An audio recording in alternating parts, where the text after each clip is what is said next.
Naibalangibog po ka nakaaging mga semana ang trayumpunin sarong UP oceanographer asin marine scientist na primerong nakaabot sa Endem Deep kan Philippine Trench, primerong Pilipino. Siya po si Dr. Deo Onda. Sin sa two-part interview na inipigheras niya ang eksperyensya sa pag-abot kan pantulo sa pinakahararom na trench sa Kinaban.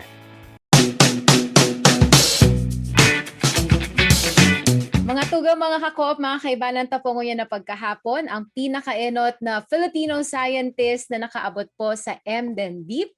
Siya po si Dr. Deo Onda. Magandang hapon, Dr. Deo. Magandang hapon, Miles. Magandang hapon sa mga kabicolano natin. Dr. Deo Onda, kumusta ka? Maayos naman. Kababalik lang natin ng Pilipinas ng isang araw. At masaya. Kasi naging mainit naman yung pagtanggap sa atin kahit virtually ng mga Pilipino.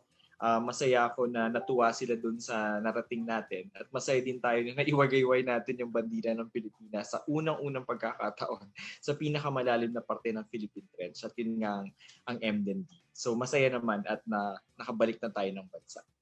Siguro, Dr. Deo, pakikwento lang sa amin, no, kung paano nagsimula at gaano kaimportante sa kasaysayan ng Pilipinas itong naabot ng mo at ng inyong team, kasama syempre yung foreign partner.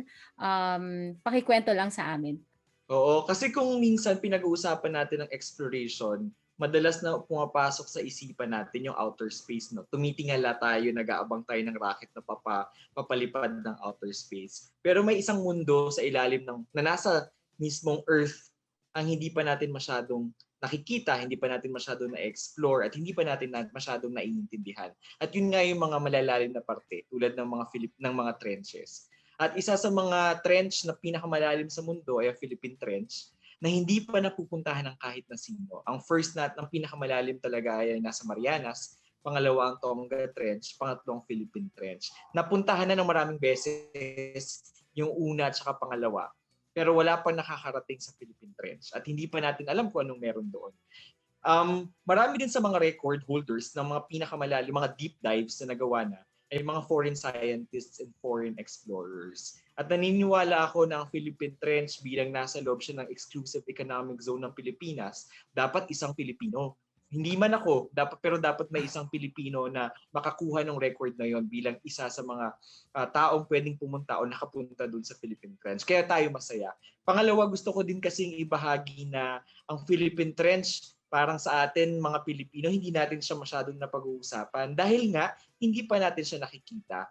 Pero ito yung pagkakataon para mas ma-appreciate natin na ang kayamanan pala ng Pilipinas ay hindi lang mula West Philippine Sea, hindi lang Benham Rice, meron din tayong pailalim at yun ang Philippine Trench. At yung pangatlo, kaya ito importante dahil isa sa mga misyon naman ng ekspedisyon ay i-assert yung sovereign rights o yung soberanya ng Pilipinas doon sa malalalim na parte na meron tayo. At yun nga yung ginawa natin, na pagwagayway ng bandila ng Pilipinas sa Endem Deep, sa Philippine Trench. Kaya masaya naman tayo doon.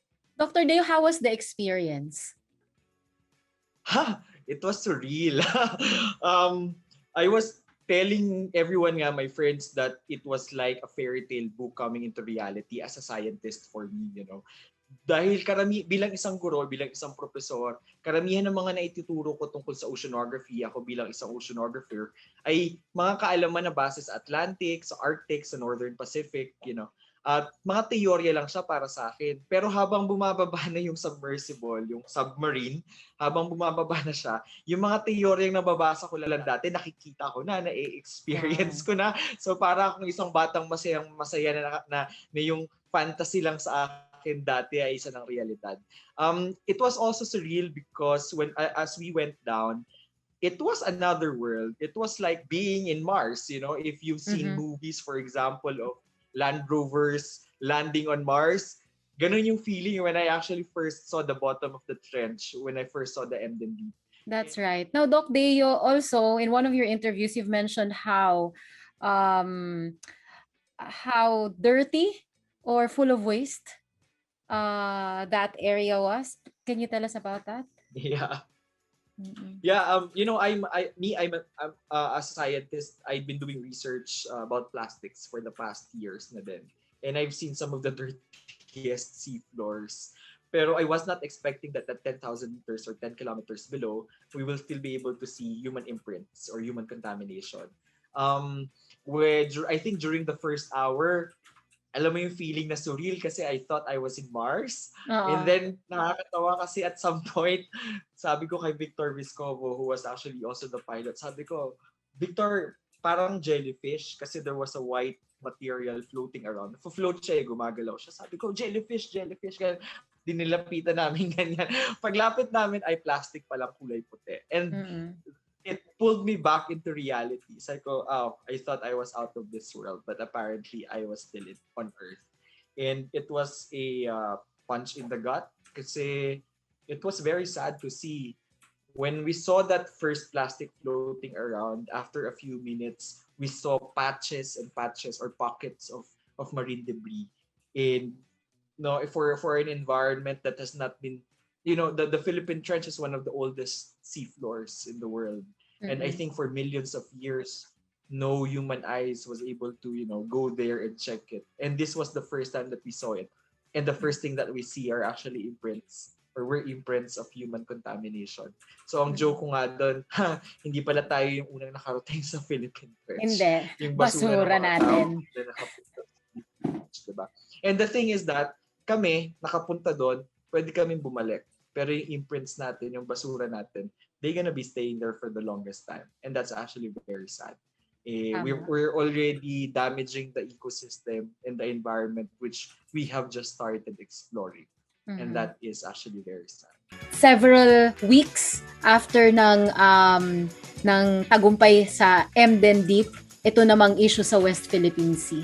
Ikaw bilang taga Palawan din, at the same time, isa sa mga nag-aaral nga sa West Philippine Sea, how did you feel sa mga nagaganap recently? Yeah, I think we need to look at the problem from different aspects and layers. It's a very complex, it's a very complicated problem. Probably I will not be talking more about the politics, but I will try to. I'm more engaged on the implications of the activities themselves. Kasi kasama dun sa mga activity, yung illegal occupation is the harvesting, illegal fisheries, legal fishing na nangyayari.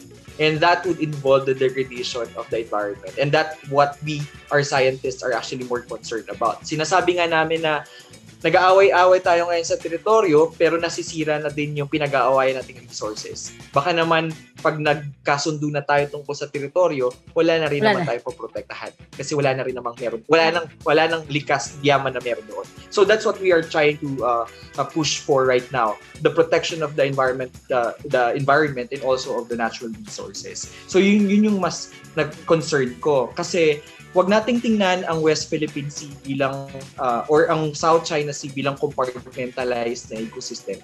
Ibig sabihin, ang isang reef na makikita mo sa western part ng South China Sea ay konektado sa Spratlys. Ang coral reefs na makikita mo sa Palawan ay konektado sa Spratlys. Yung mga itlog ng isda o kaya ng coral na pinapanganak sa gitna ng Spratlys o sa Pag-asa Island, yan po ay dinadala papunta sa pampang ng Palawan. At yun yung mga lumalaki na corals, lumalaki na isda na napapakinabangan ng mga Pilipino. So isipin nyo na lang, kung yung mga coral reefs na pinanggagalingan ng mga itlog na to sa South China Sea ay nawala na, anong mangyayari dun sa mga nakadepende sa pangpang na nasa Palawan o nasa mainland Philippines? So there is actually a source and sink dynamics. Ang issue ng West Philippine Sea ay kadugtong po ng bawat pitupan ng Pilipino.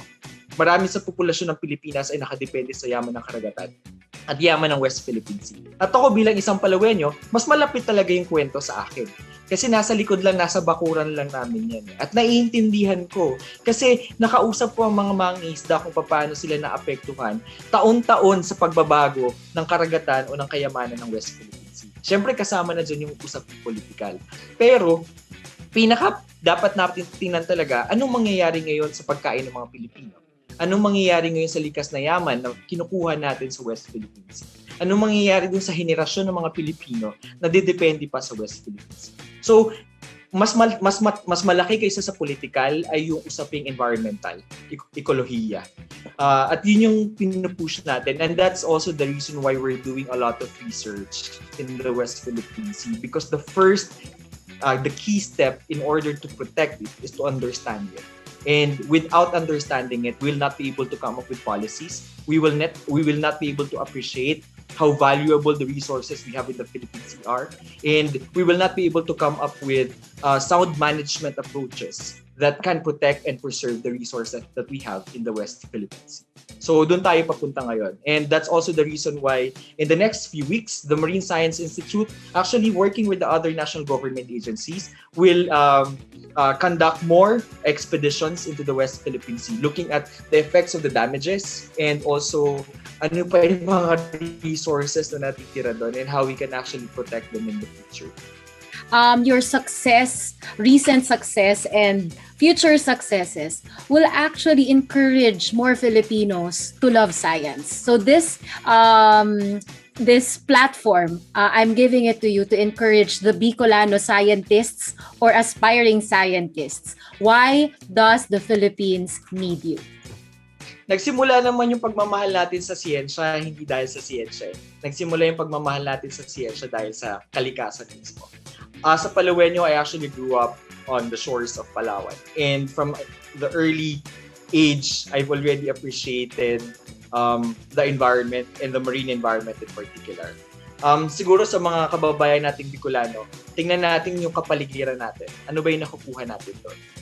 Ano ba yung dependence natin sa kapaligiran natin? And ano ba yung matutulong natin para maprotektahan pa yun? And one way to actually contribute to that is to become a scientist, to understand your surroundings, and to also contribute knowledge on how to actually protect it. So, yung kwento ko, sana mag-inspire, sana mag-demonstrate, maipakita na pwede. Nung bata kasi ako, pag sinabi mo, anong gusto mo maging paglaki mo, di ba? Ang sinasabi natin, doktor. Ngayon, sana ma-realize nila na hindi lang doktor sa ospital yung pwede. Na meron ding doktor ng dagat, doktor ng gubat, doktor ng ilog, doktor ng hayop, o kung ano-ano pang pagkakadalugasaan mo. Pero may oportunidad po para sa atin. And as an archipelagic nation, tayo po ay mga taong dagat, napakalawak ng karagatan natin. At kailangan natin ng mas marami pang marine scientists, mas maraming oceanographers, maraming marine biologists. At sana makita yon na oportunidad ng mga kabataang Pilipino na tahakin at gawing profesyon sa buhay nila. So yun, sana mas marami pa akong ma-meet ng mga bagong marine scientists. And I, as a professor myself, I am actually excited to meet more young Filipinos coming into the marine sciences. Sana magkita-kita tayo sa hallways ng MSI. Ayan. Diyos mabalos sa'yo, Dr. Deo Onda. Good luck and God bless sa mga endeavors mo and mag-ingat ka palagi. Maraming salamat, Miles, uli sa oportunidad at saka sa platform. At maraming salamat sa mga kababayan natin sa Bicol.